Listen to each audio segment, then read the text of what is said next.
E para analisar os temas que marcam a atualidade, são meus convidados André Almeida e Rui Bárbara, ambos boa tarde e bem-vindos ao Fecho de Contas. André, começando por ti e começando pela grande questão em relação à Grécia, que é: há poder do lado grego para exigir e implementar as medidas, umas que já implementou, outras que diz que quer implementar, como por exemplo a eletricidade gratuita e um aumento do salário mínimo de 165 euros? Depende do que entendermos por poder. Se poder é dinheiro, não. Se poder é fazer um pouco de chantagem com a Europa, há aqui algum espaço para o novo governo grego implementar algumas dessas medidas. E porquê é que eu digo isto? Eu acho que estamos perante dois grandes cenários. Um cenário é o cenário da saída, com todas essas consequências. Da zona euro. Exatamente, da zona euro, ao qual eu atribuiria, pelo menos para já, pouca probabilidade. E um segundo cenário, que é um cenário em que as negociações chegam a bom porto. Agora, qual é a questão? Dentro do cenário de haver negociações e elas chegarem a bom porto, há aqui duas perspectivas um bocadinho diferentes. Uma primeira que pode ser esta, que é aquela que a Europa está um bocadinho aberta, que é o quê? Baixar um bocadinho mais as taxas de juros, eventualmente fazer uma extensão de prazos.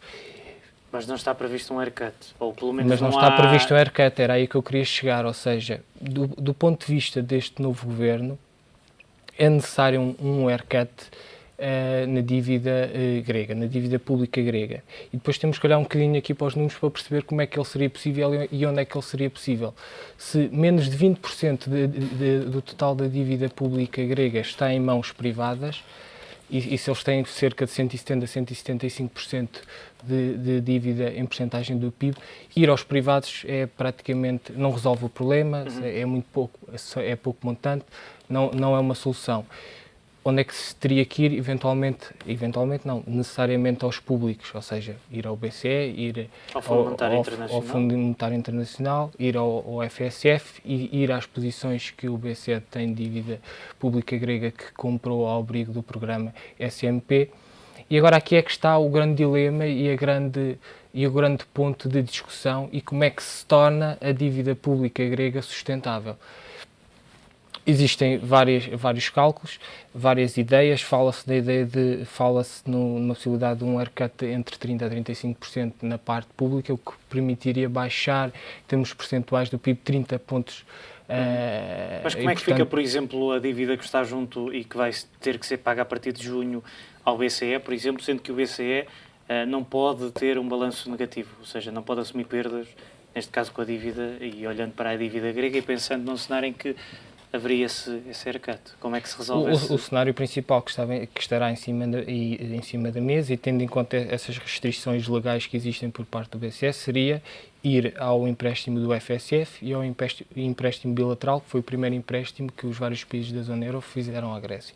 Isso aí é já um montante considerável, porque eu não tenho bem em mente quanto é que é, em termos de porcentagem do PIB, a posição que o BCE tem sobre a Grécia, mas penso que serão cerca de 20 e muitos mil milhões de euros num universo de 300 e qualquer coisa de tal dívida, portanto não seria tão significativo quanto isso. Portanto, os dois grandes blocos teriam que ser estes, e é aqui que a grande discussão se vai fazer entre a Europa e o governo grego, penso eu. Rui, há aqui uma questão que também me parece muito importante, que é a questão do tempo.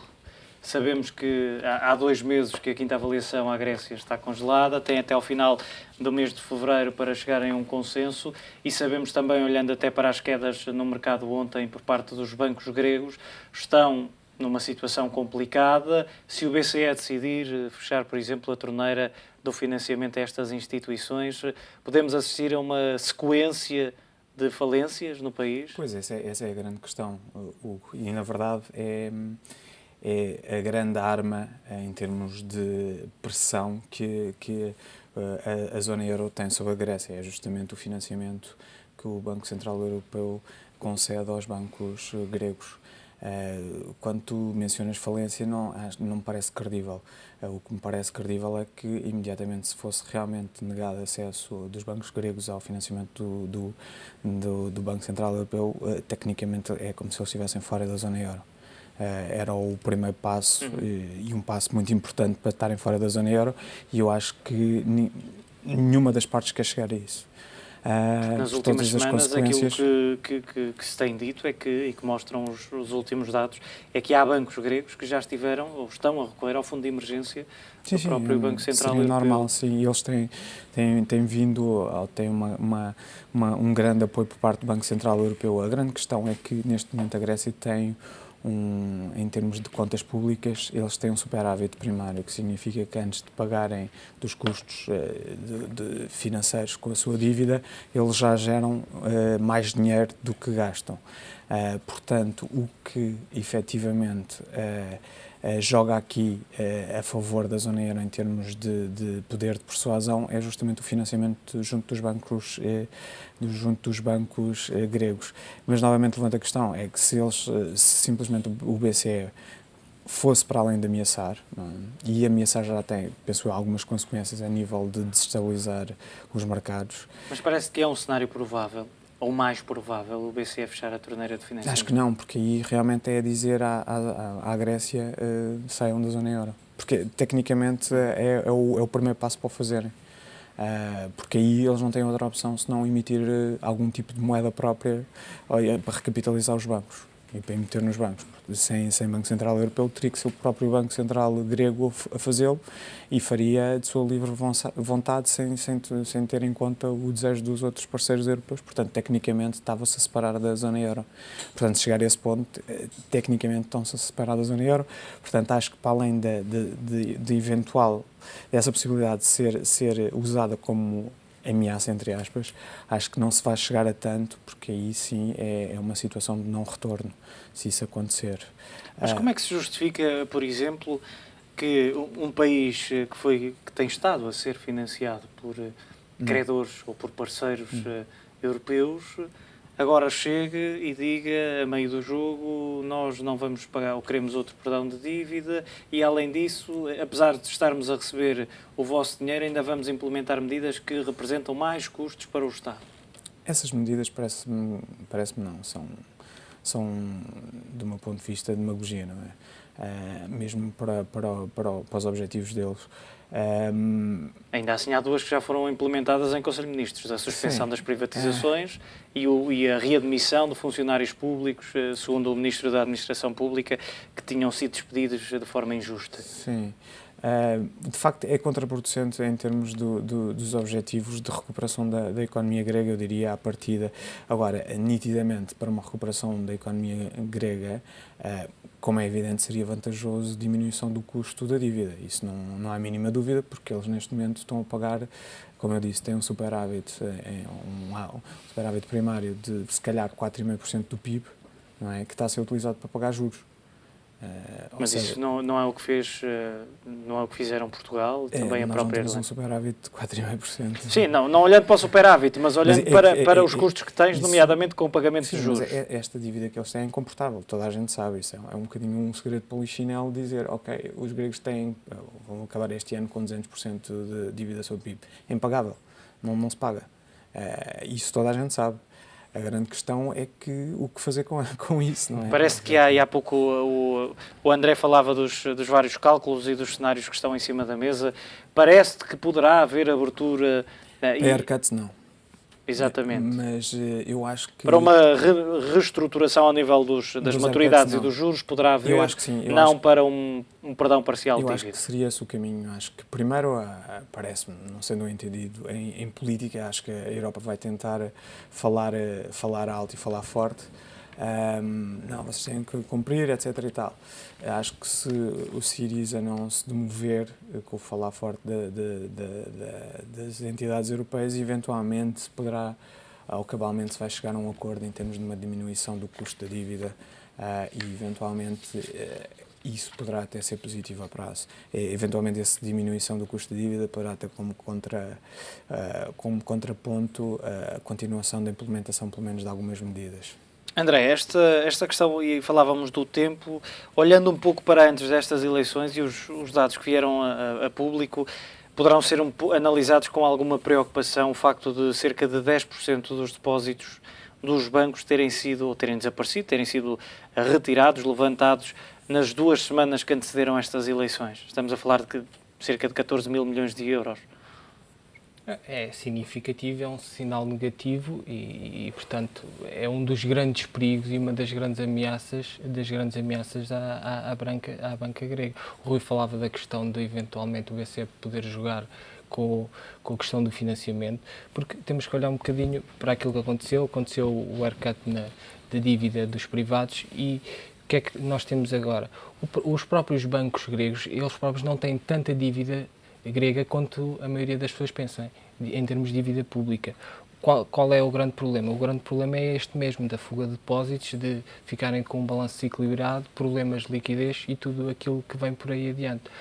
Uma das questões, uma das salvaguardas é, ao abrigo do programa, um bocadinho como nós tínhamos aquele montante para recapitalizar. Aquela almofada financeira. Exatamente. A Grécia ainda tem cerca de 11 mil milhões que pode utilizar na banca. Se isso será ou não suficiente neste tipo de cenários, é uma questão um pouco difícil de dizer.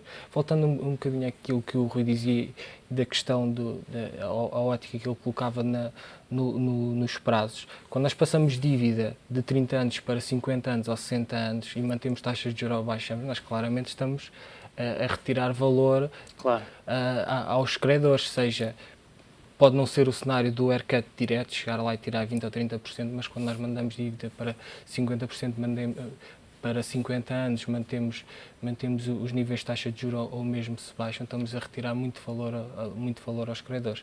Ainda que possa, eventualmente, não ser necessário, mas o que é que daria? Daria uma folga do ponto de vista de liquidez, ou seja, de cash flows, não haveria tanta pressão no curto prazo, nos próximos 10 anos, para fazer estas reformas e para os gregos se poderem comprometer com aquilo que precisam de fazer, porque continuam a precisar de fazer.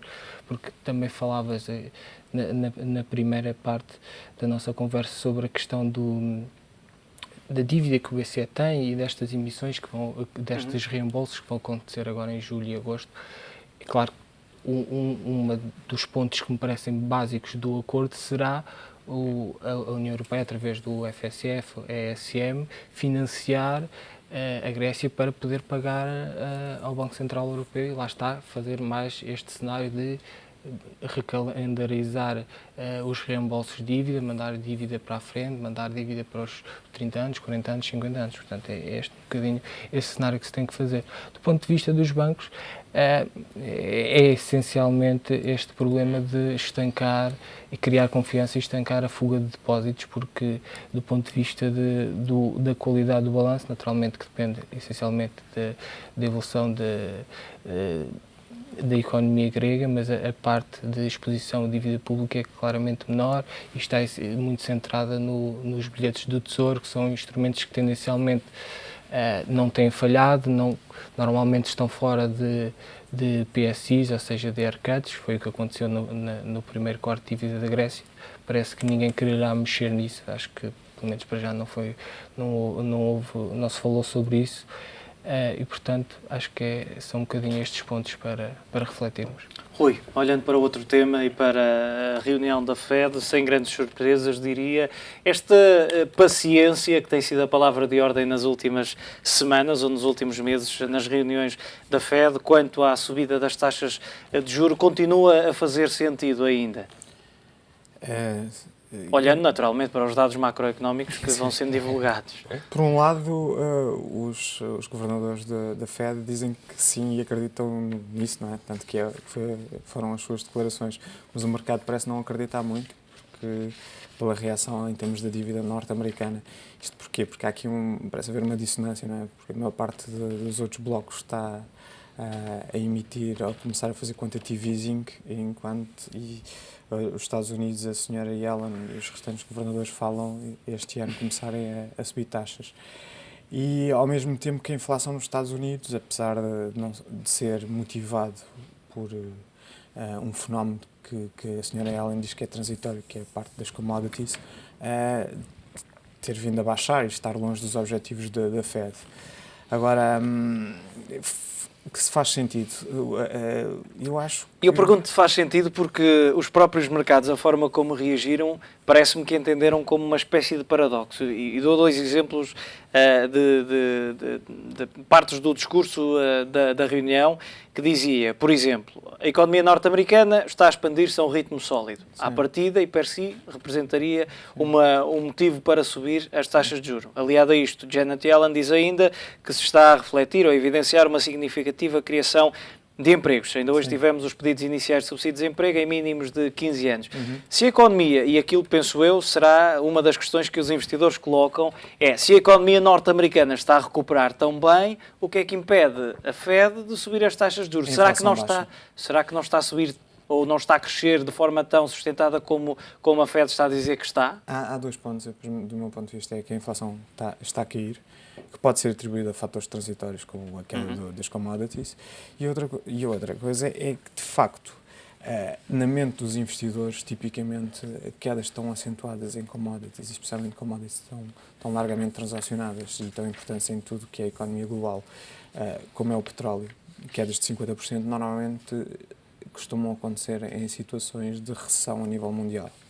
E isso está, penso eu, a trazer receios para os investidores, não só de que as coisas debaixo do capô não estejam realmente tão boas assim, e isto também tendo em conta que houve uma crescente importância da indústria de petróleo e gás natural nos Estados Unidos para esta recuperação, especialmente a nível de empregos, que esta queda possa vir a afetar e que a senhora Yellen daqui a uns meses possa ter que rever a sua posição. Isso parece-me que são os receios dos investidores.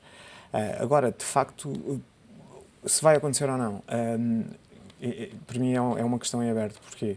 Porque realmente a queda das commodities dá um boost, é como se fosse um subsídio às famílias, quer norte-americanas, quer europeias. Que é aquilo que se tem assistido também, por exemplo, com a queda do petróleo em Portugal, fala-se que é uma espécie de A questão é saber se as pessoas vão realmente consumir, porque podem simplesmente aumentar a sua taxa de poupança se sentirem receios. Quando não há expectativas. Isto porquê? Porque o impacto negativo é imediato, é nas empresas que produzem petróleo, que extraem petróleo, é no seu capex, ou seja, no seu investimento em capital fixo, nas suas encomendas, e isso tem um efeito imediato. E esse efeito imediato pode realmente transitar para a economia real, para a economia como um todo, por via de uma sensação de medo junto dos investidores, que podem simplesmente optar por aumentar as suas poupanças e não consumir esse bónus que estão a ter. Isso pode acontecer, acho que é uma questão em aberto. André, a mesma questão, não te parece um pouco paradoxal, por um lado, a Fed dizer que a economia está numa forte recuperação, a criação de emprego também, e depois diz, mas no entanto, vamos continuar a aguardar pacientemente pela subida das taxas de juros, porque até à reunião de ontem a expectativa do mercado é que até meados deste ano, sensivelmente no final do primeiro semestre, pudesse ocorrer essa subida, mas agora já não há tanto essa certeza agora de que poderá ser adiada para a segunda metade do ano. Eu acho que a tentativa primeiro ponto, eu acho que os Estados Unidos ainda não perceberam muito bem que efeitos é que tudo isto que está a acontecer nos restantes blocos pode ter efeitos nos Estados Unidos. Um caso particular. Por exemplo, à partida, o efeito desta descida, desta valorização do dólar face ao euro, não terá tantos impactos quanto a maioria das pessoas pensam, porque as exportações dos Estados Unidos para a Europa representam apenas 1% do produto.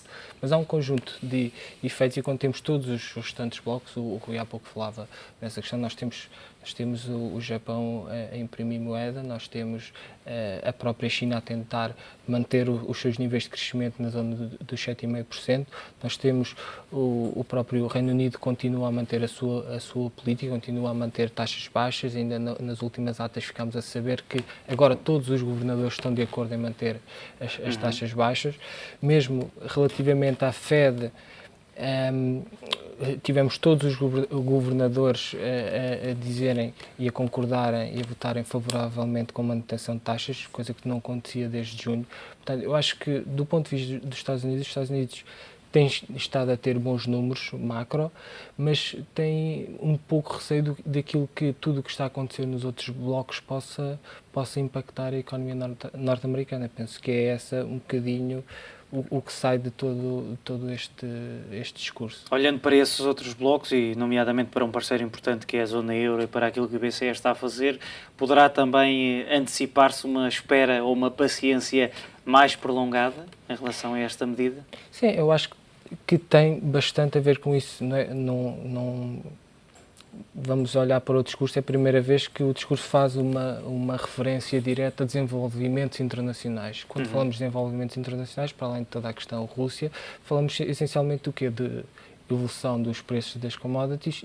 e aquilo que os outros grandes blocos centrais estão a fazer. Não é? Portanto, eu acho que bate um bocadinho na mesma tecla, entre aspas, que é dizer a Fed ainda não percebeu muito bem que impactos é que isto pode ter. Isso poderá funcionar negativamente, olhando pelo outro lado, em relação à zona euro, que pensando-se que, por exemplo, aquilo que a Fed está a dizer é como se calhar o problema na zona euro vai demorar a resolver-se, ou ainda não sabemos bem de que forma e quando é que vai estar resolvido, vamos aguardar pacientemente. Não poderá ser essa a mensagem também passada? Não, o aguardar pacientemente também tem naturalmente, apesar de não haver aqui uma referência direta, tem naturalmente a evolução dos mercados cambiais. Não é? Quando vemos a valorização que o dólar fez relativamente ao euro, apesar de tudo aquilo que já disse sobre este tema, há naturalmente também todas evolução com comparação com outros parceiros económicos, e isto é muito relevante. Nós temos que ver que a Fed passou desde 2008, 2009 até o ano passado, basicamente a imprimir moeda. Não é? Tivemos 3 programas de quantitative easing, tivemos um programa twist, portanto, foram sempre programas de expansão e de expansão de balanço da Fed. Naturalmente que a Fed tem receio que a sua expansão de balanço, e que está em níveis máximos, apesar de já ter concluído o seu programa quantitative easing, possa cair e ser contrabalançado pela expansão do BCE, isto traria aqui um bocadinho de problemas ao nível do mercado cambial, ao nível macroeconómico. André Almeida, Rui Bárbara, como sempre, muito obrigado pela vossa análise neste fecho de contas.